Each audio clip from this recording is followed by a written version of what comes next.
History chapter second 12th का आपका भारतीय इतिहास के स्वर्णिम पृष्ठ और इसके अंदर अपन पढ़ रहे हैं मौर्य साम्राज्य के बारे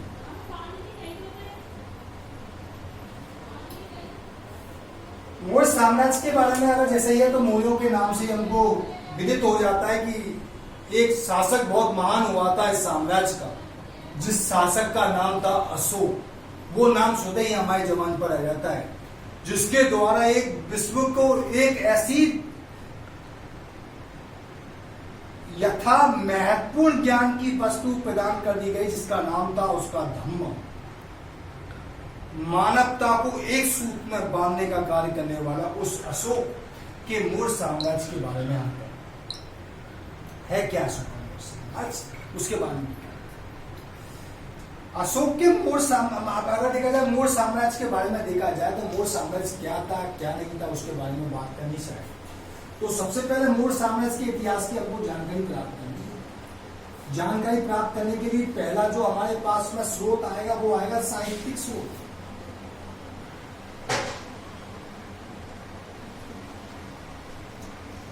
साहित्यिक स्रोत के अंदर भी दो प्रकार का स्रोत मिल रहा है हमको। एक मिल रहा है भारतीय और दूसरा मिल रहा है हमको विदेशी। ठीक है, दूसरा हमको मिल रहा है विदेशी विवरण या विदेशी यात्री। ठीक, तीसरा हमको जो बिंदु मिल रहा है यहाँ पर पढ़ने के लिए वो महत्वपूर्ण जो प्राप्त हो रहा है वो आ रहा है हमारे पास पुरातात्विक स्रोत।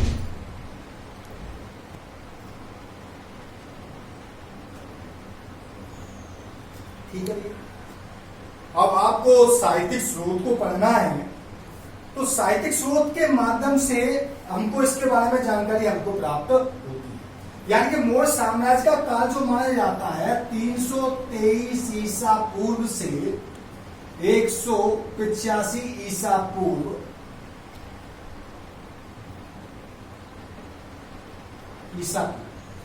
आपको मैंने पहले के क्लास में क्लियर कर दिया था ईसा पूर्व ईस्वी संवत में क्या अंतर है, एडी और बीसी। एडी की फुल फॉर्म मैंने बता दी थी आपको, एना डोमिनी होता है, और बीसी की फुल फॉर्म बता दी थी मैंने आपको, बिफोर क्राइस्ट होता है। ठीक है, तो ईसा के जन्म से पूर्व की घटनाएं तो क्या कहलाती है, ईसा पूर्व कहलाती है, और ईसा के जन्म के साथ की घटनाएं क्या कहलाती है, ईस्वी संवत कहलाती है। ध्यान रखिए।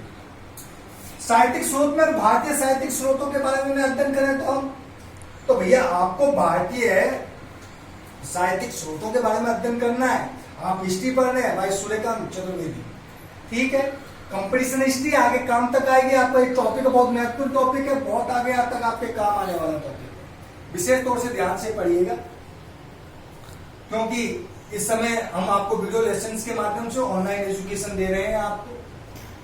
तो भारतीय इतिहास भारतीय साहित्य के बारे में यानी कि अगर कह जाते अध्ययन करना हो तो किस तरीके से किया जाए। पहला आता है आपको कौटिल्य का अर्थशास्त्र।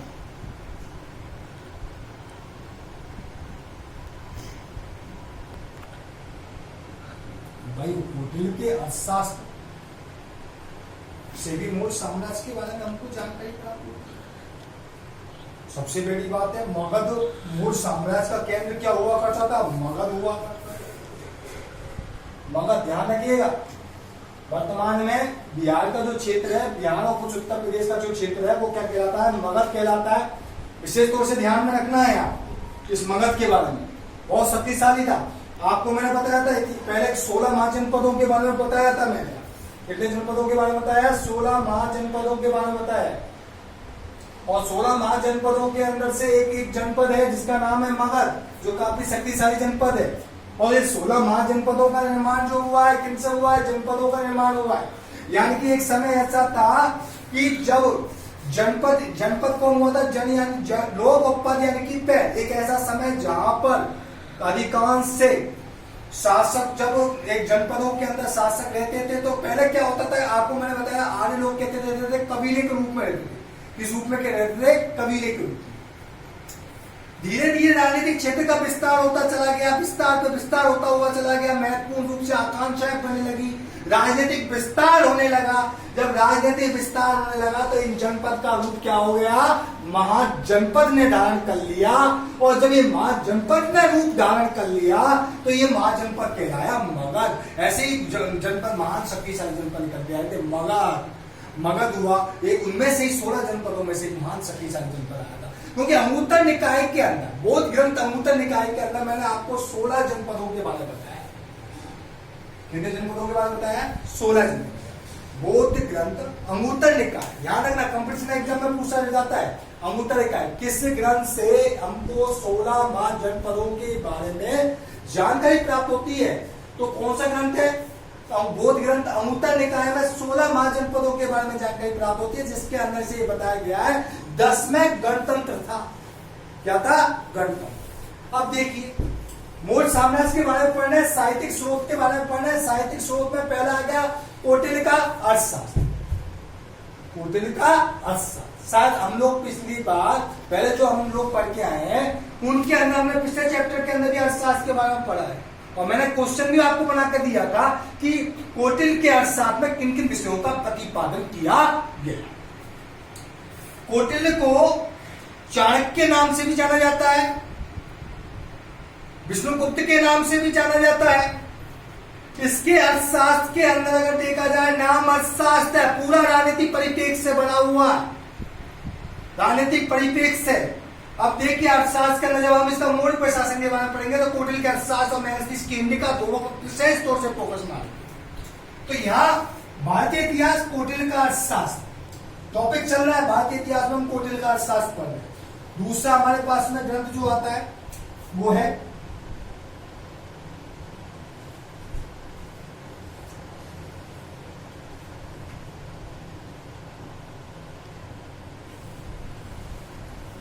विशाखादत्त का मुद्रा राक्षस, इससे भी हमको मौर्य साम्राज्य के इतिहास के बारे में जानकारी प्राप्त होती है। तीसरा ग्रंथ आता है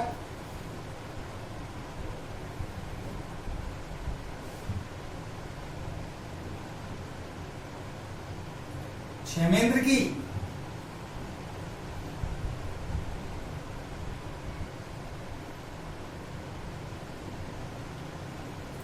ग्रंथ कथा मंजरी, मौर्य साम्राज्य के बारे में इतिहास के बारे में जानकारी देती है। सोमेंद्र का कथा सरित सागर, सोमेंद्र का आपका हो गया कथा सरित सागर। इसके बाद में अगर बात की जाए तो हमको अनेक ग्रंथ प्राप्त होते हैं। उसमें बौद्ध ग्रंथों में देखा जाए महावंश,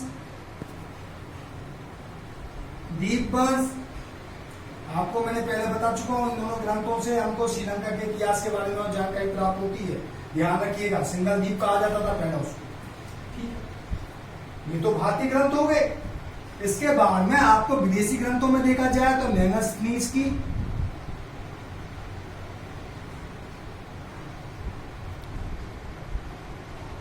इंडिका महत्वपूर्ण ग्रंथ, भारतीय ग्रंथ और विदेशी ग्रंथों में मेगस्थनीज की इंडिका। अब यहाँ पर आपको भारतीय ग्रंथ मिल गए, कौटिल्य का अर्थशास्त्र मिल गया, विशाखादत्त का मुद्रा राक्षस मिल गया, क्षेमेंद्र की कथा मंजरी मिल गई, सोमेंद्र का कथा सरित सागर मिल गया। अब और अगर आपको देखा जाए बौद्ध ग्रंथों को देखा जाए तो महावंश और दीपवंश मिल गया। अब विदेशी विवरण के बारे में देखा जाए मेगस्थनीज की इंडिका मिल गया। अब विदेशी यात्रियों में देखा जाए तो चीनी यात्रियों में पहली बात तो देखा जाए एनसान, फायान, चीनी यात्री, जस्टिन लेट,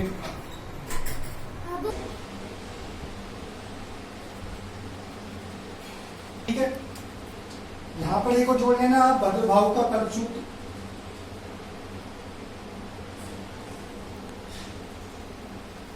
ठीक है। मेगस्थनीज की इंडिका हो गई है। विदेशी विवरण में चीनी यात्रियों में हैंसंग, फायान, इत्सिंग हो गया है। यूनानी विवरण के अंदर देखा जाए जस्टिन के बाद में और भी हमको यात्रियों के नाम मिल जाते हैं। जस्टिन हो गया, जस्टिन के बाद में प्लूटार्क हो गया, स्ट्रेबो हो गया, काफी हमको यात्री मिल जाते हैं। पुरातात्विक स्रोतों के अंदर देखा जाए तो जूनागढ़ अभिलेख, आदिगुम्पा अभिलेख, अशोक के अभिलेख शिलालेख से भी, गुआलेख से भी हमको मोरकालीन साम्राज्य के बारे में जानकारी हमको प्राप्त होती है। ये वे साहित्यिक स्रोत है जिनके माध्यम से हमको इतिहास की एक चरण रूप प्रक्रिया के बारे में हमको जानने को हमको पता चला। ये कहानी यहां तक की। अब बात आती है कि साहित्यिक स्रोतों के माध्यम से तो पढ़ लिया, अब मौर्य साम्राज्य के बारे में क्या देखा।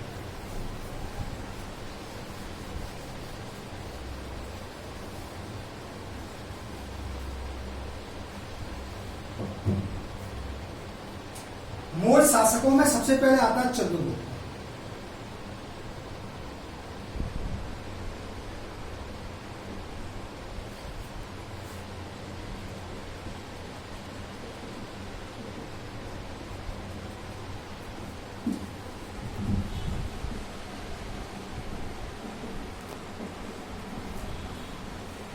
चंद्रगुप्त 322 ईसा पूर्व से 298 ईसा पूर्व तक इस व्यक्ति के द्वारा शासन किया। शासन की रूपरेखा बड़ी शानदार थी। चंद्रगुप्त मौर्य ने चाणक्य की सहायता से शासन किया। चाणक्य कह लीजिए, कौटिल्य कह लीजिए,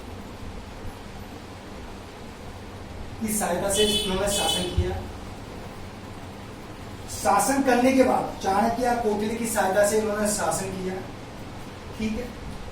उसके पश्चात में हमको जो जानकारी प्राप्त मिलती है, इसने 322 ईसा पूर्व में, कब भैया 322 ईसा पूर्व में मगध के अंतिम शासक जिनका नाम है घनानंद, जो नंद वंश का अंतिम शासक है। कौन से वंश का है? नंद वंश का। इसको पराजित किया है और चंद्रगुप्त ने मौर्य वंश की नींव डाली। किसकी नींव डाली है? मौर्य वंश की। ध्यान से देखिएगा, चाणक्य कौटिल्य की सहायता से 322 ईसा पूर्व में घनानंद ने नंद वंश के अंतिम शासक, नंद वंश के अंतिम शासक घनानंद को पराजित किया है और मौर्य वंश की नींव डाली, ठीक है। अब आगे देखिए, चंद्रगुप्त का नाम, चंद्रगुप्त के बारे में अगर बात की जाए, चंद्रगुप्त के बारे में, उसके अभिलेखों के बारे में साक्ष्य हमको जूनागढ़ अभिलेख से भी हमको प्राप्त हो जाता है, ठीक है। जो जूनागढ़ अभिलेख है, तो जूनागढ़ अभिलेख से भी हमको चंद्रगुप्त के बारे में जानकारी हमको प्राप्त हो जाती है। ये देखो, जूनागढ़ अभिलेख, रुद्रदामन का जूनागढ़ अभिलेख है, तो जूनागढ़ अभिलेख से भी हमको इसके बारे में, चंद्रगुप्त के बारे में जानकारी प्राप्त होती है, ध्यान रखिएगा। उसके पश्चात में अन्य ग्रंथों के बारे में बात की जाए, सिंहासन पर बैठने की हमको जानकारी प्राप्त होती है। प्लूटार्क के अनुसार, प्लूटार्क जो एक विदेशी यूनानी व्यक्ति है, यात्री कह सकते हैं या यूनानी व्यक्ति कह सकते हैं,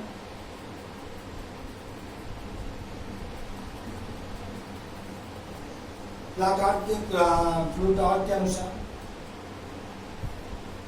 यह कहता है कि चंद्रगुप्त ने 6 लाख की सेना लेकर घनानंद पर आक्रमण कर दिया है और घनानंद को क्या कर दिया है? पराजित कर दिया और मौर्य साम्राज्य की नींव को डाल। कहा जाता था घनानंद से वहां की जो प्रजा थी वो भी असंतुष्ट थी। आगे जब कभी आप फर्स्ट ईयर वगैरह में आगे कंपटीशन की तैयारी कर रहे होंगे, जब आपको बहुत कुछ इसके बारे में एक्स्ट्रा मिलेगा। शानदार टॉपिक है मौर्यास, रोमिला तापर तो बहुत शानदार लिखती है वो मौर्यास के बारे में। तो घनानंद की हत्या कर दिया और मगध के सिंहासन पर मौर्य वंश की नींव डाल दी। चंद्रगुप्त मौर्य बहुत एक शासक बन गया है, जिसके बारे में उनको जानकारी प्राप्त होती है। उसके पश्चात में चंद्रगुप्त ने अपना साम्राज्य को उत्तर पश्चिम में सिकंदर के उत्तराधिकारियों से मुक्त करा दिया था। आपको एक चीज मैं बताना चाहूंगा, विशेष तौर से ध्यान रखिएगा।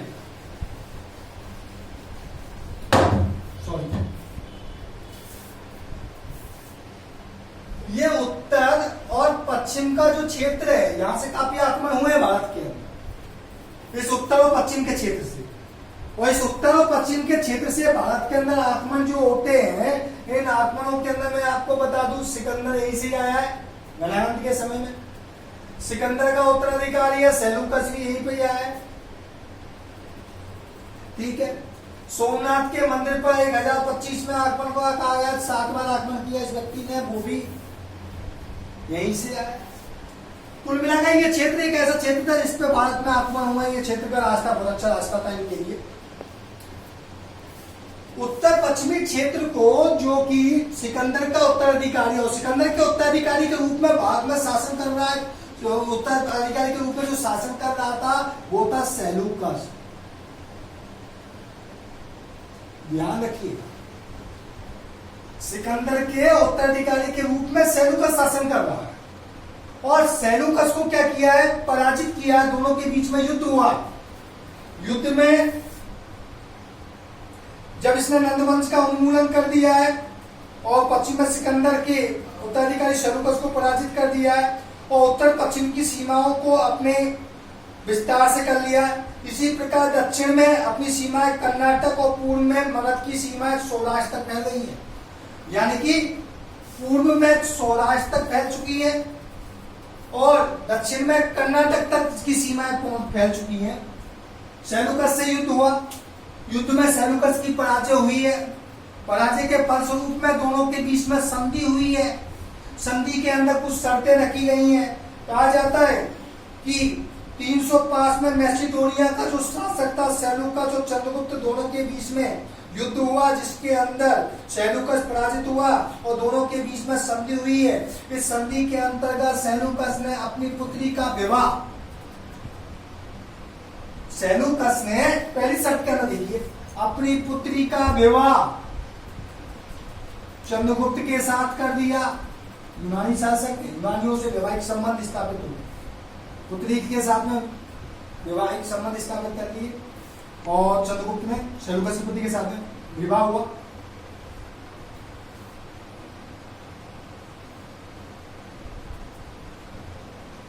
दूसरा, उत्तरी पश्चिमी क्षेत्र के जो क्षेत्र हैं जिनका नाम हमको प्राप्त होता है, एरिया, अराकोसिया है, जेडोरोसिया है, पेरीपे, मिसडाई है, इन क्षेत्रों को उसने चंद्रगुप्त को दे दिया। एरिया है, जेडोकोसिया है, इन क्षेत्रों को उसने एरिया, जेडोकोसिया, पेरीपेस्टाई, ये जो क्षेत्र है 4 प्रदेश इनको दे दिए। इनको चंद्रगुप्त को दिए। चंद्रगुप्त ने पहली हो गया। दूसरा, चंद्रगुप्त ने सेलूकस को 500 हाथी गिफ्ट में दिए। ध्यान रखिए, कहा जाता है आज के समय में कहा जाए एक हाथी दे दिया जाए तो एक हाथी भी संभला हुआ आता है। कि पुत्री से विवाह कर लिया चंद्रगुप्त ने। एरिया, जरोसिया, तो 4 प्रदेश हैं वो चंद्रगुप्त को मिल गए। तीसरा, चंद्रगुप्त ने 500 हाथी सेलूकस को गिफ्ट में दे दिया, उपहार में। आज के दिन में कोई एक हाथी दे तो व्यक्ति टेंशन में आ जाए, खुद खाए या उसको खाए। ठीक है, ये शर्तें हैं। उसके पश्चात में चौथी, सेलूकस ने चंद्रगुप्त के दरबार में एक यूनानी राजदूत भेजा जिसका नाम था मेनेस्नीट, जिसके द्वारा एक पुस्तक लिखी गई जिसको इतिहास में इंडिका के नाम से जाना जाता है।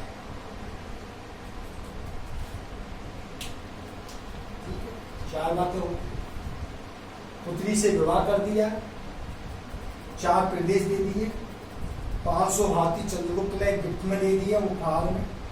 क्योंकि पहले जो शासक हुआ करते थे उसमें हाथियों का मुख्य रूप से रोल हुआ करता था, किसके अंदर युद्ध वगैरह में जाया करते थे। और इंडिका के जो लेखक है मेनेस्नी, वो भी वो साम्राज्य के समय में जो एक दार्शनिक, एक अपन कह सकते हैं मेनेस्नी, वो भी चंद्रगुप्त के दरबार में आ गए हैं। आगे देखिए, एक राजदूत हैं उसके पश्चात में चंद्रगुप्त ने दक्षिण के विषय में और दक्षिण विजय के विषय में, चंद्रगुप्त की दक्षिण में जो विजय प्राप्त हुई है उसके बारे में हमको वहां के ग्रंथों में ऐनानूर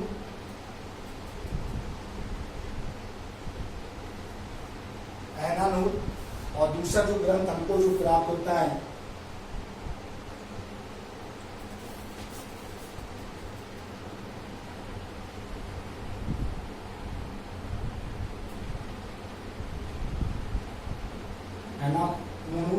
और मन्नामनूर नामक दो ग्रंथों से हमको दक्षिण के विषय में जानकारी प्राप्त होती है कि दक्षिण में किस तरीके से उन्होंने शासन को स्थापित किया था, उसके बारे में हमको विशेष तौर से जानकारी प्राप्त होती है। उसके पश्चात चंद्रगुप्त के बारे में बात की जाए तो एक कुशल योद्धा था, सेना नायक था, महान विजेता था, सारे गुण थे। इसके मुख्यमंत्री जो कौटिल्य था उसके निर्देशन में इसने शासन व्यवस्था को किया था, अनुकूल शासन व्यवस्था थी। अपने जीवन के अंतिम चरण में, अब देखिए यहाँ पर थोड़ा सा कहते हैं मूवी के अंदर क्रेज ना हो तो मूवी को देखने का आनंद नहीं आता है, उसी प्रकार देखिए जीवन के अंतिम चरण में चंद्रगुप्त ने जैन साधु भद्रबाहु से, जैन साधु का नाम क्या है? भद्रबाहु, बाहु से जैन धर्म की दीक्षा ग्रहण कर ली है। दीक्षा ग्रहण करने के बाद इनके साथ कहां चले गए हैं? कर्नाटक चले गए हैं। कर्नाटक जाने के बाद में वहां पर सलेखना पद्धति से, कौन सी पद्धति से? सलेखना पद्धति से, या भूखे प्यासे रहकर चंद्रगिरी की पहाड़ियों पर, ठीक है, कर्नाटक की में शरण बेलगोला के चंद्रगिरी की पहाड़ियों पर अपने शरीर का त्याग कर दिया। ये चंद्रगुप्त मौर्य के बारे में बात की जो मैंने आपको बताया। कोई दिक्कत हो तो आप मेरे से फोन पर भी पूछ सकते हैं और मैं आपको इन नोट्सों के बारे में आपसे बताता हूं। चंद्रगुप्त मौर्य के बाद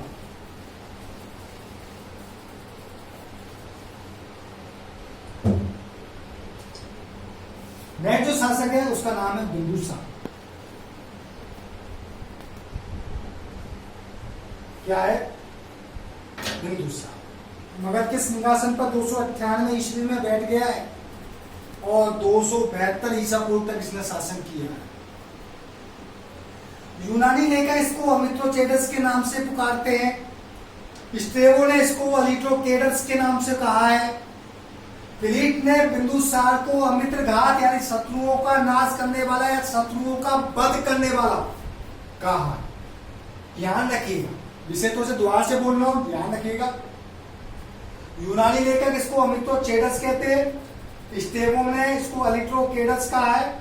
फिलिप ने बिंदुसार को अमित्रघात यानी शत्रुओं का नाश करने वाला कहा है। ठीक है, इसके बाद में हमको जो ये पता चलता है कि बिंदुसार ने आगे चलकर दिव्यावधान, जो बौद्ध धर्म की पुस्तक है जिसका नाम है दिव्यावधान,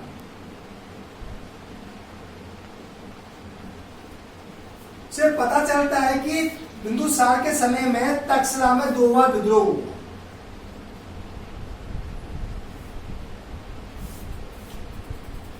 तक्षशिला में 2 बार विद्रोह हुआ। अगर देखा जाए तक्षशिला इधर पड़ेगा, 2 बार विद्रोह हुआ तक्षशिला में। विद्रोह को दबाने के लिए सबसे पहले अशोक को भेजा गया, फिर सुसीम को भेजा गया। ध्यान रखिएगा, पहले किसको भेजा गया? अशोक को भेजा गया, फिर सुसीम को भेजा गया। किसको दबाने के लिए? विद्रोह को दबाने के लिए। ये हमको दिव्यावधान से हमको पता चलता। दूसरी चीज की बात की जाए स्पष्ट तौर से अगर हम बात करें तो स्ट्रेबो ने के अनुसार यूनानी शासक एंटियोकस प्रथम ने बिंदुसार के दरबार में डायमेकस नामक एक राजदूत भेजा। एंटियोकस प्रथम ने, यूनानी जो शासक है एंटियोकस प्रथम ने डायमेकस नामक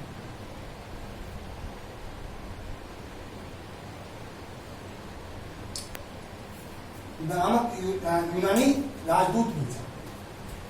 यूनानी राजदूत भेजने के फलस्वरूप में वहां पर भेजने के फल भेजा।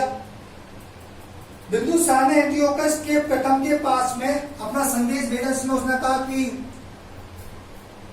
जो उसने 3 चीजों की मांग की, उनमें पहली चीज है मदिरा।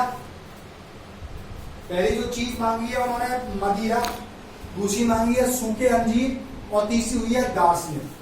2 चीज उन्होंने भेज दी थी, तीसरी भेजने से मना कर दिया था। कहा गया था कि हमारे यहाँ पर दार्शनिकों को नहीं भेजा जाता है, नन का। उसी प्रकार मिस्र के जो शासक है जिनका नाम हमको जो प्राप्त होता है वो प्राप्त होता है फिलाडेल्फस टाली तबीयत ने पाटलिपुत्र में डायनोसिस नाम का एक राजदूत भेजा था। ये बिंदुसार के बारे में हमको जानकारी प्राप्त। बिंदुसार के बाद में इस वंश का सबसे महानतम और प्रतापी शासक आता है अशोक, जिसको इतिहास में अशोक महान के नाम से जाना जाता है, जिसके समय में 260-261 ईसा पूर्व में कलिंग के अंदर एक महान युद्ध हुआ था, इसका नाम था कलिंग युद्ध, जिससे उसके जीवन के अंदर मन के अंदर परिवर्तित हो गया। कहा जाता है कलिंग के अंदर इतने लोग मारे गए थे, 1.5 लाख के आसपास लोग मारे गए, घायल हुए, कि उसका मन द्रवित हो गया। और मन द्रवित जब हुआ तो उसने युद्ध घोष की जगह दम्भ घोष की नीति को अपना लिया। इसके बारे में विद्यार्थियों, स्टूडेंट, हम कल चर्चा करेंगे आपसे। आपका टॉपिक बहुत शानदार टॉपिक चल रहा है, आपका चैप्टर 2 चल रहा है, मौर्याज के बारे में बात कर रहे हैं। और मौर्याज के अंदर जो आपने आज पढ़ा है, इनके लिटरेचर जिसके माध्यम से हमको पता चलता है,